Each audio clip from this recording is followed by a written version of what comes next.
Hey everyone, it's Ed O'Keefe, and I hope your day's going awesome. Awesome. My kids are back at school for the second week. Maybe we're in the third week.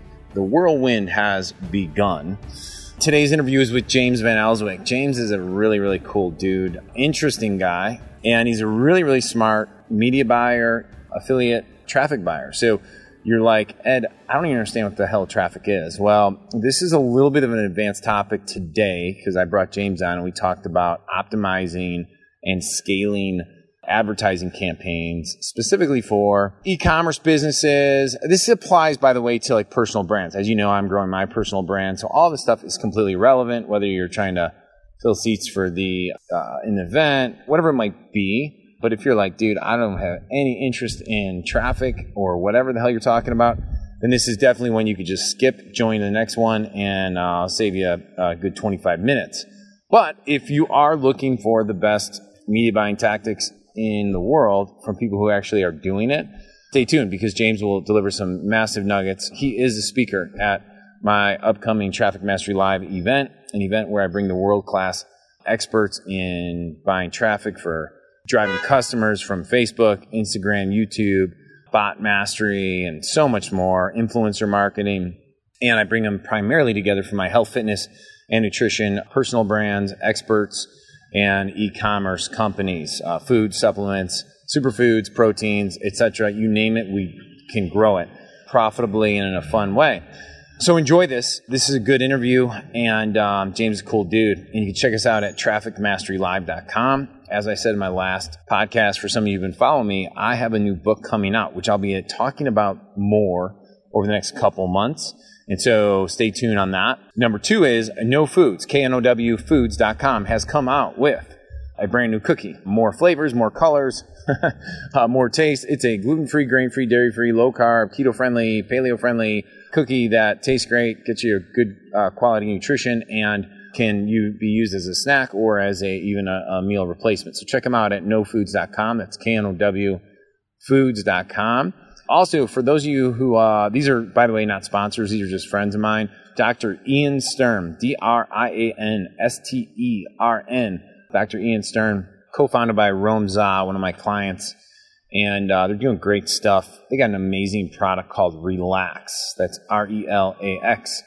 And it's great for the adrenals. A lot of hard workers, fighters, athletes are loving it because most of us who've done really hard things have trouble with our adrenals, meaning having all-day energy and also helping them get the nutrients they need and relax. So that's it. This is Ed O'Keefe. Enjoy this interview, and I will see you later. Have a great day, everybody. Bye. So we're here with James Van Elswyk. We have no idea if we've already done this intro. I could edit it later, but we've been here for 10 minutes sharing great stories. James, okay, so let's just get to it. So James is coming out to Nashville, and he's going to be one of, I think, a dozen presenters on traffic experts, optimization. Specifically, for many of you guys know, we apply this to my client base and all my customers who are 90% in the health, fitness, nutrition, e-com space, selling supplements, superfoods, info experts, all that stuff. My hot wife just walked in the kitchen. And James will be coming out, will be there. So James is where are you living now? Are you living in Paris? Yeah, I live in Paris. My company's in Israel. But we do business with people in the United States, so it's a huge mess. But anyway, yes, I live in Europe currently. So, and you're doing a lot of. So one of the cool things about having James, and I was leading to this earlier, which was he's a really interesting guy because he's doing a lot of stuff. Give everybody a rundown about your background with media buying and kind of the 60-second version of getting you to here. Sure.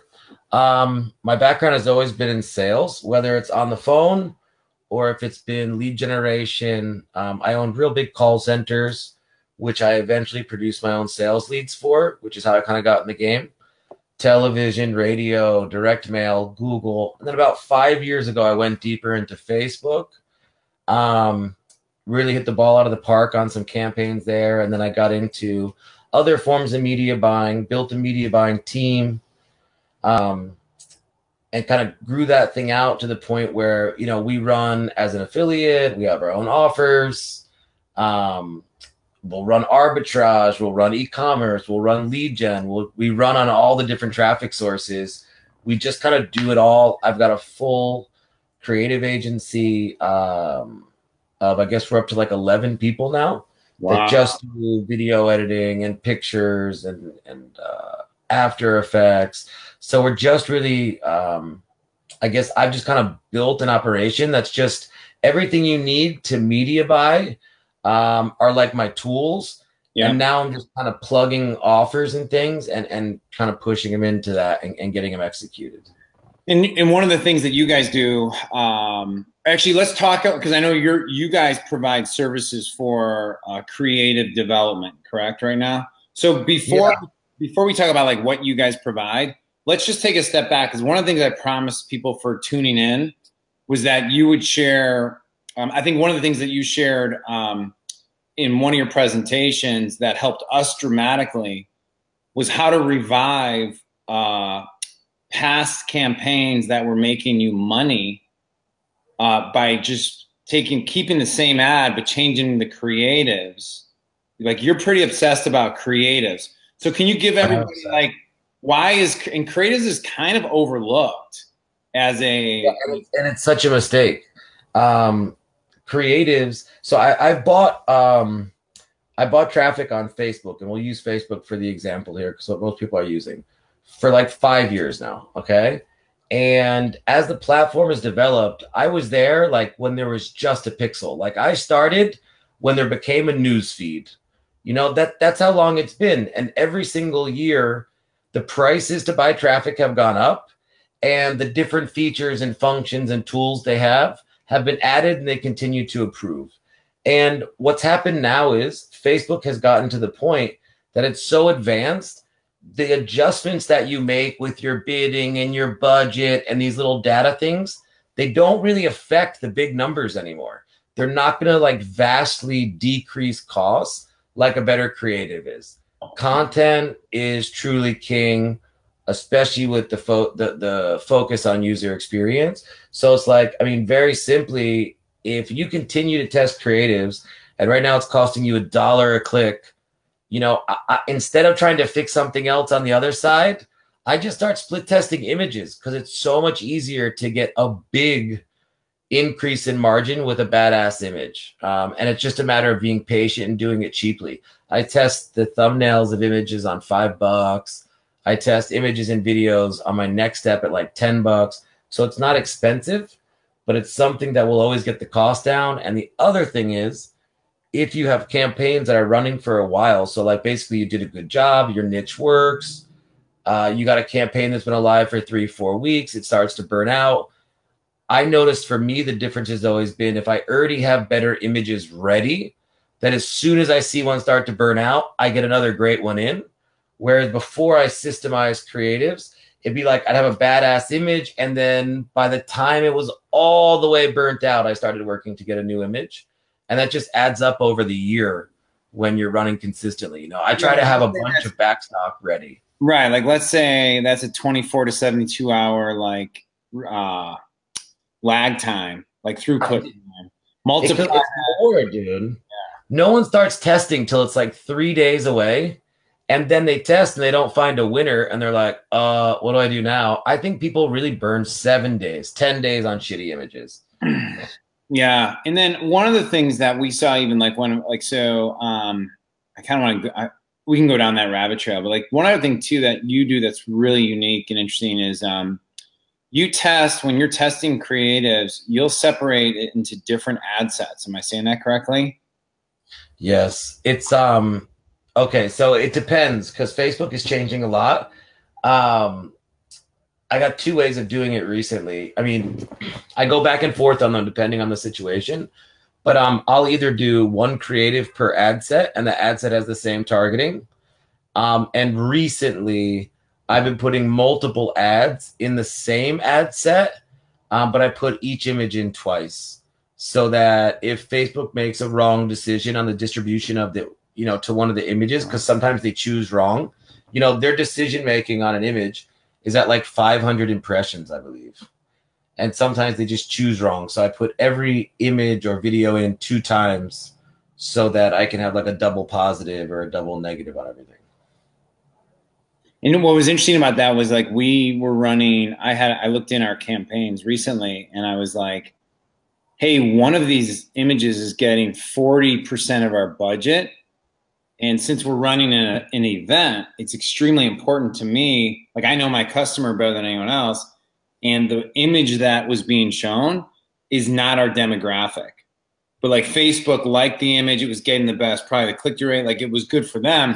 And it was just really, so these images things, you can't just trust Facebook to run your campaigns and totally check out.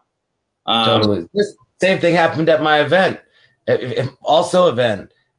You know, we had pictures and some of them had girls in it. It was actually one of your other speaker, Nick Shackelford's wife. Or girlfriend, whatever. So it's just a random shot with girls in the background, which is great.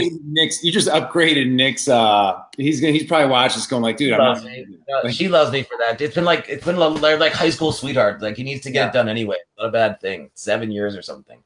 But anyway, yeah, just random picture of girls. Of course, it had the highest click-through rate, but you know, the audience that I had for the event was like 99% dudes. So that's exactly what happened. Facebook just picked the wrong one. So I try to prevent that by duplicating the ads. Yeah, that's funny. And then, okay, let's just back up a step. Let's back up a step in, let's talk about why, right? So why did you quadruple down on, because you actually, your story is actually really interesting. And let me preface this story briefly. I was on a call with and I don't get on phone calls with guys who don't get kind of indoctrinated. Like they watch something, they know who we are, they want to be like, Ed, can you help us with our business or not?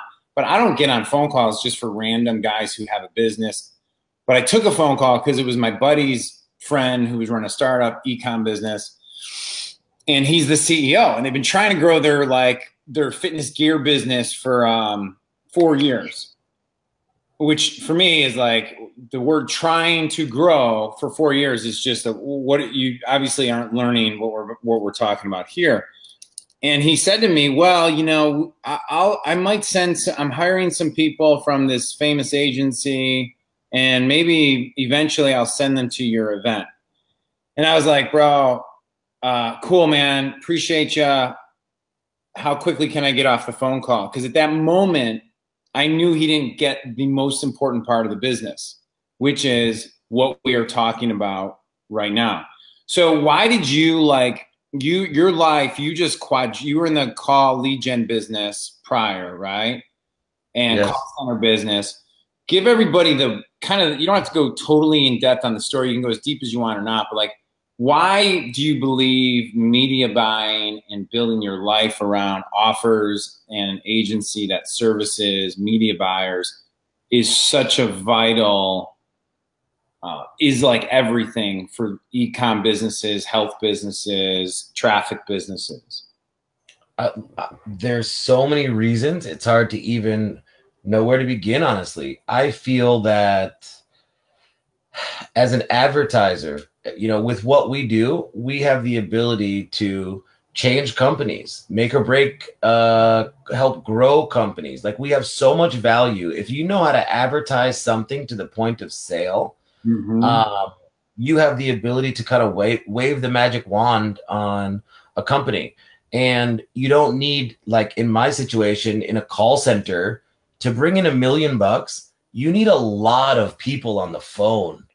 You know, it's like a ton of labor and responsibility, where in this industry, I've met so many people that are just by themselves or have one partner that are able to do massive things because we don't have shipping. You know, we don't have storage. We don't have inventory completely. So digitally, you know, we have a lot of advantages that we're not tied down to. Yeah. And also, I feel like it's easier to run my business because everything is quantifiable. Like when you're trying to measure the performance of people, it's like really hard. Yeah. But since so few people involved in what it takes to become a huge profit center, you can just measure everything, test everything. You know, it makes it a lot easier to run and manage a business that has much lower overhead and is able to be quantified. And also it's a time thing. You know, it really is important to me to have my time and schedule the way that I like it. And when you are, every job I've seen outside of this one, it really sucks you in. So for all of these reasons, I support marketing, especially for e-commerce. I think that's really where the future's at. And I think it's like 100%. endless market. 100%. This is like just the right place at the right time, you know? Yeah, I love it. I love it. Okay, cool. So what you've done, I think is pretty brilliant, is like, you're not stuck just in Facebook. You know, I know one of the businesses you were in, they changed a lot of their algorithms and it kind of messed some things up. So you've really become a student outside of Facebook as well, which I think is really important moving forward as well. I mean, the trends you're starting to see, Twitter's loosening up. Like, do you know Goer Chowdhury, by the way? Gower? Yeah. My platinum members, and he's going to be speaking because they're running profitably on Twitter, which wow. 2 years ago you weren't even allowed to run health offers on Twitter, right? But since they have to, Twitter's got to make money too, right? So I think Facebook's we'll see where it is a year from now, I think. But you're become a master of native ads and what else? So let me just open up that kind of open loop. Where's your eyes facing for the future of media buying for your agency and just for yourself? I mean, I'm head deep.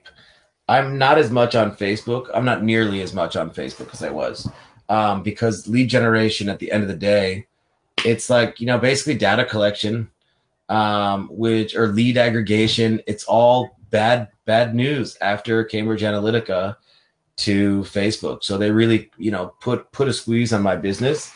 I had always been heavy into natives. Native advertising is like Taboola and Outbrain, Yahoo Gemini, Rev Content, and they are, you know, traffic source networks that allow me to place advertisements on very big publications, CNN, Time, NBC, ESPN News, like Huffington Post, Bloomberg, anything that, or any online website that has ads. So there's still a ton of traffic, and they're not completely spoiled with cache the way that Facebook and Google are.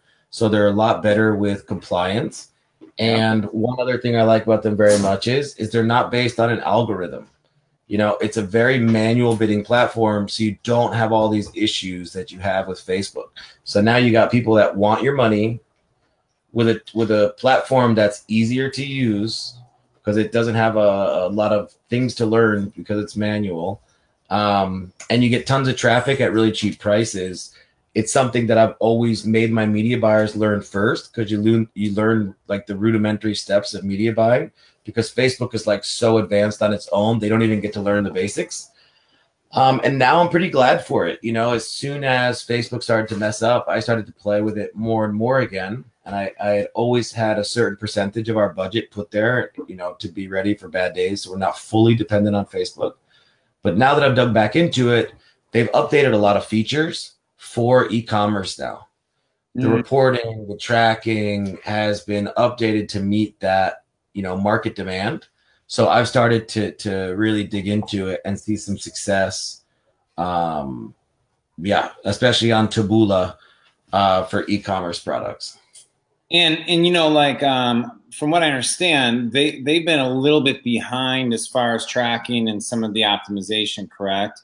Whereas if it's working now, it's only going to get better. And I know for a fact there are health brands that are 30, 40 million, $50 million a year who start on natives. They don't even start.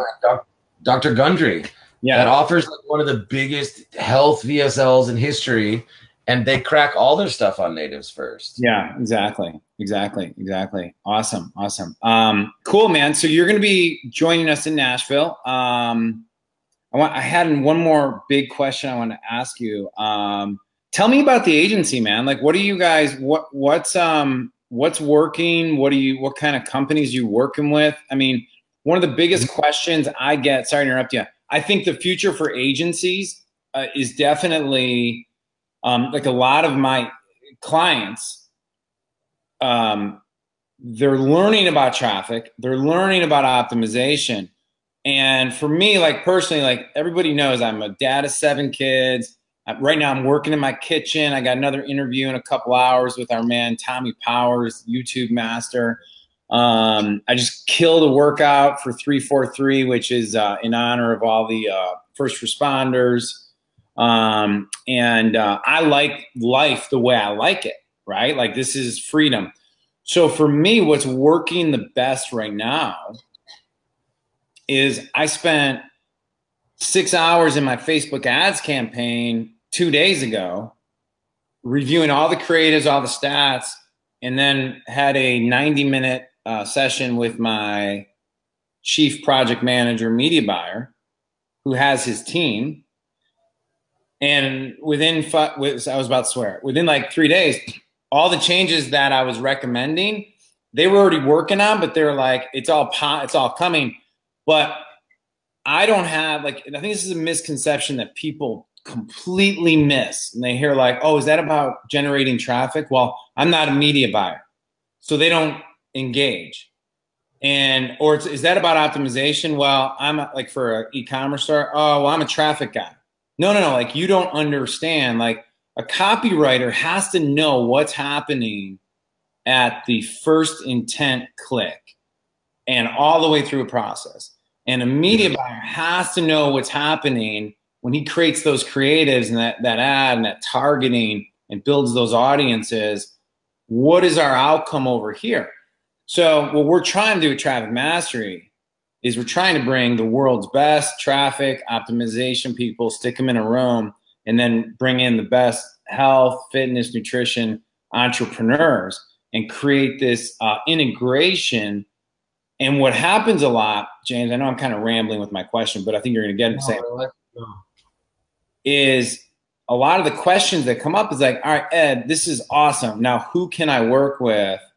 And who can create my creatives? Who can build my landers? Who can help me be the captain of the ship?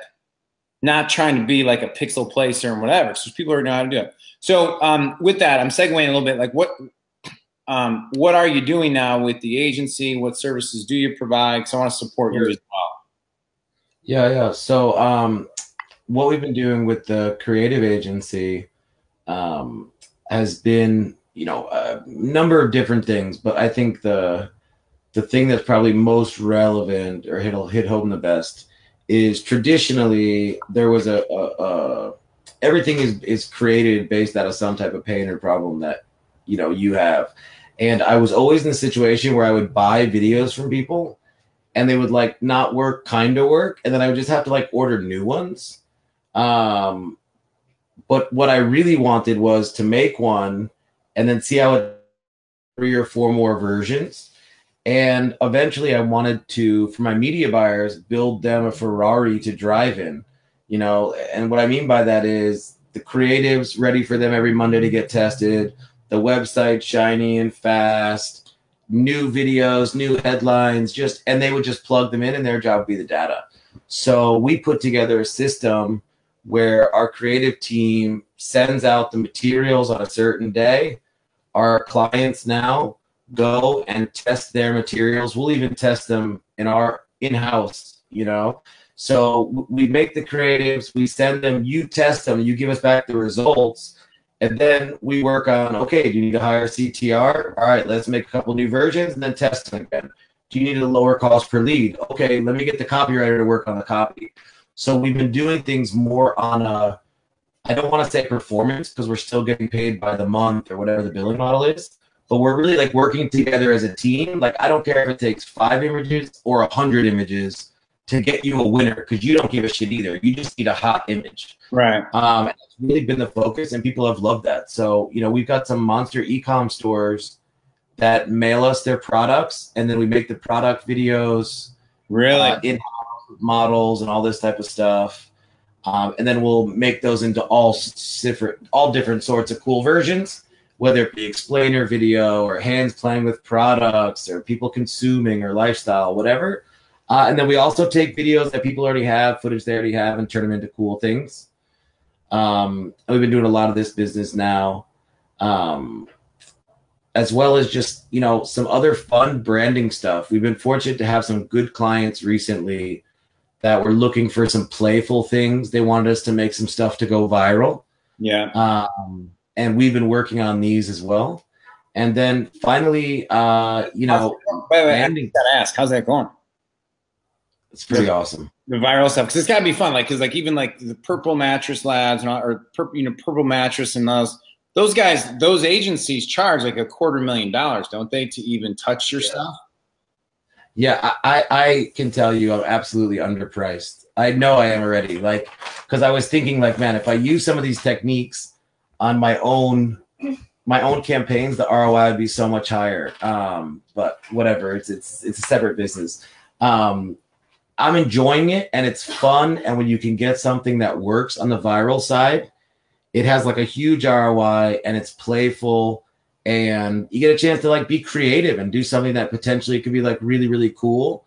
Yeah. And I like that. I also really like creating advertising for people that is direct response, but still looks good. It's always like, hey, ugly works. Direct response style is ugly, but it converts. And I think we've really started to find a groove of making thing that converts, but you're still like, hey, that looks cool. Sure. You know, like it's still sexy looking. Oh, so let me ask that question then, because this is out of my own personal curiosity. Because like if you look at like ClickFunnels or Shopify pages, naturally they're not necessarily sexy, right? But you guys have done a nice job. So is that with some of your brands, is that do you have and by the way, I want to say one more thing. One of the blockages I've always found for everybody, like if you're running your own ship, is that Facebook media buyers, the guys who love being in the trenches of the data, it's almost a different skill set. No, it is a different skill set. It's very rare to find both, of someone who's really, really good at creating creatives, and because it's a different part of their brain. And anytime I've ever expected my media buyer to be able to do both, there's always friction, and it's because he wants to be in the trenches doing the stats, the data, the mechanics, and then the creative dude loves waking up and doing creative stuff all day. Those are two different personalities. Yes. So yeah, like the team. Yeah, talk about the team a little bit, like because how those are like a web layout designer, and then we put it on on one of those platforms. Who is that person? Is that a graphic artist? Is that? Yeah. So my system's interesting with this, right? Like the media buyers never really see the images ever. Because I don't believe in naming things or really. That's good advice right here. Yeah. Because they fall in love with them. So like, honestly, I really don't think people I really don't think they look at them much. They just want to upload V1437, V1348. And when they come back and they're like, you know, and I ask for a winner, it's never like, oh, it's the picture with the dog. It's always like, yeah, V147 was a winner. Because of your naming conventions, you've taught. This is actually something I'm gonna have to go deeper in Nashville. But like you want to create an objective environment, so your naming conventions of the ads is what. Yeah, no love. We don't fall in love with anything around here. Numbers don't lie. It's like you can't tell what it is, so you can't like it. Everything is coded. The headline, the text, the newsfeed link description, the image, the video, you don't know what it is. Yeah. And my creative guys, they understand what stats are. They know what CTR is. They know what CPL is. And I've kind of gamified it for them, which is something I've been really working on. Just gamifying things for people to make it like kind of easier to fit into their automatic thinking kind of schema. Yeah. And once you make it where there's a competition for, you know, a reduced cost per lead or a reduced cost per purchase by your creative guys, all of a sudden, like things really change, you know, and they get it and see like, okay, this is my goal, not to make it beautiful, but to make it convert. And then, as I said, we're kind of now polishing it where we're doing both, where it's working and it doesn't look ugly. So I try to keep them, I don't want to say away from each other, but they have almost nothing to do with each other. You know, one is just making inventory for the other. And the other thing that's interesting is the creative guys I have never spied. They've never seen another e-com ad from a competitor. Like we never showed them like a spy tool. We never showed them, like, their ads don't look like other ads because they haven't seen the other kind of trashy looking ads. And this has been a big advantage as well. You know, I was thinking too, like, I'll tell you something, man. I was thinking like some of the branding ideas I've come up with recently and some of the stuff that you'll see more from us moving forward, which I'll take advice from anyone. I'm watching Netflix movies, like the shows that are addicting. And you look at some of their intros and some of their outros, and you're like, because their job is to make you have to watch the next episode, right? And some of the branding on that stuff is just so good. Like you're like sucked in, the music, everything. So I'm looking at a lot of stuff like The Rock is putting out. Like you ever see the Mulligan Brothers and stuff like that? I mean, that's like 7 whatever cents media. So I love that idea. I was thinking about I was in like a Joe Rogan and Elon Musk interview just came out. If anyone wants to be totally spooked out, because Elon Musk talks about how like the world's going to end unless all these things happen. How they start smoking weed on the show. And Elon Musk's like, I don't really smoke weed, and Joe's like, fuck it. You're talking about all this crazy stuff. You're gonna. Unbelievable. Joe Rogan kept calling him a robot. On the show. It's pretty funny. But what Elon Musk was talking about was something about like how he gets so much pleasure creating a good experience for other people, and how, if you think about it, James, how much time does Elon Musk spend studying other people's stuff? Probably like zero. Like he doesn't care. His ideas are in his head. He's just going. Yeah.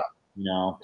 So it's not motivating, you know. It's not the guys that I have, and I'm blessed. They're like really creative at their core. You know, they're still young.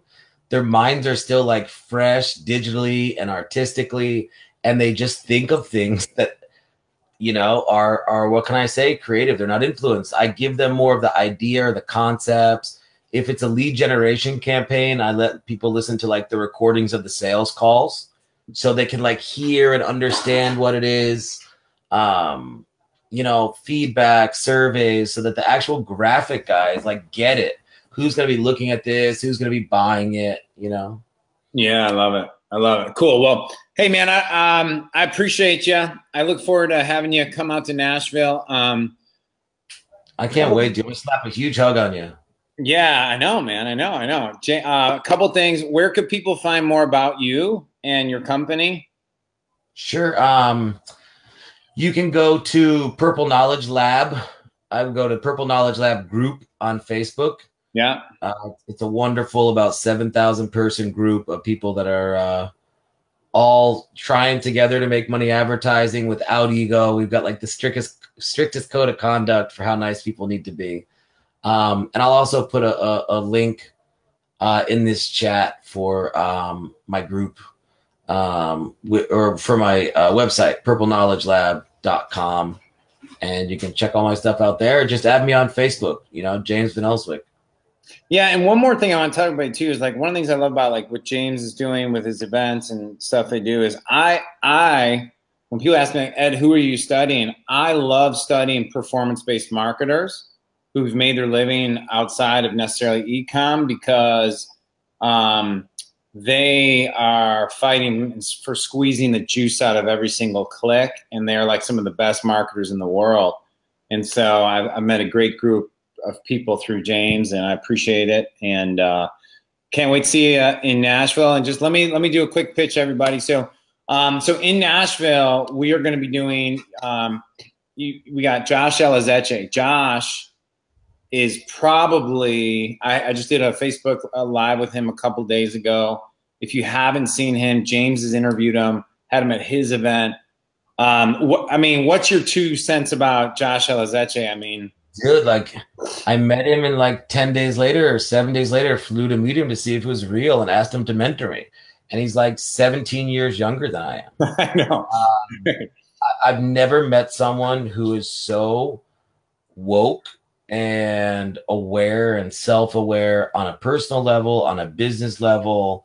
He's altruistic. He sold his agency with 50 plus employees, for tens of millions of dollars when he was in a college dorm room, and never became a douchebag, continued to make tons of money and start charities and help. I can't say enough about him as a business person or as a human being. Can't say anything good enough about this guy. Yeah, 100%. And so he'll be there. And one of the big things that I've asked him to speak about specifically is influencer marketing and how he launches his brands with it. I don't know anybody in the space right now who's doing it as aggressively, as effectively. And then how he has, James, I don't know if you saw the interview, but he talked about like rate of loss, like why he's pumping money into influencer campaigns where on a spreadsheet, it looks like he's losing money, but he's capturing all that on Facebook, SEO, Instagram. And so he's going to be there. We have the CEO, Cara Golden of Hint Water. I wanted to bring her in. I'll tell you why, because she's going to make the room think bigger. And she's from a different world. She's not e-com based. Actually, I think if her director of marketing came, they would learn a lot. But they're a 30 million plus water-based company that she started after she was like the director of advertising for, it was like $1 billion, like $1 trillion place. But she was responsible for like $1 billion in revenue. She's going to be there. And then we have our slew of experts. We have Anna Selby going to be talking about bot automation and how to create lead gen campaigns, but giving away things, but then turning those into customer segmenting, surveying. It's gonna be really, really cool stuff. She's killing it. She's doing it for a bunch of health brands. And there's a ton of other people. I don't want to make this in a long pitch, but 100% money back guarantee. If you come the first day and you're like, Ed, you totally suck, I will pay for your hotel room. I will refund you, and I will give you $500 credit to fly home. That's not going to happen. I know for a fact you're going to be blown away, and we will collectively do our best to make sure it happens. Live streams are available, and there's like 37 seats in the room left. Okay. James, I appreciate you, brother. I look forward to seeing you shortly, and everybody else have an amazing day. And thanks for watching this, guys. All right. Take care. Be cool. Thanks, bro.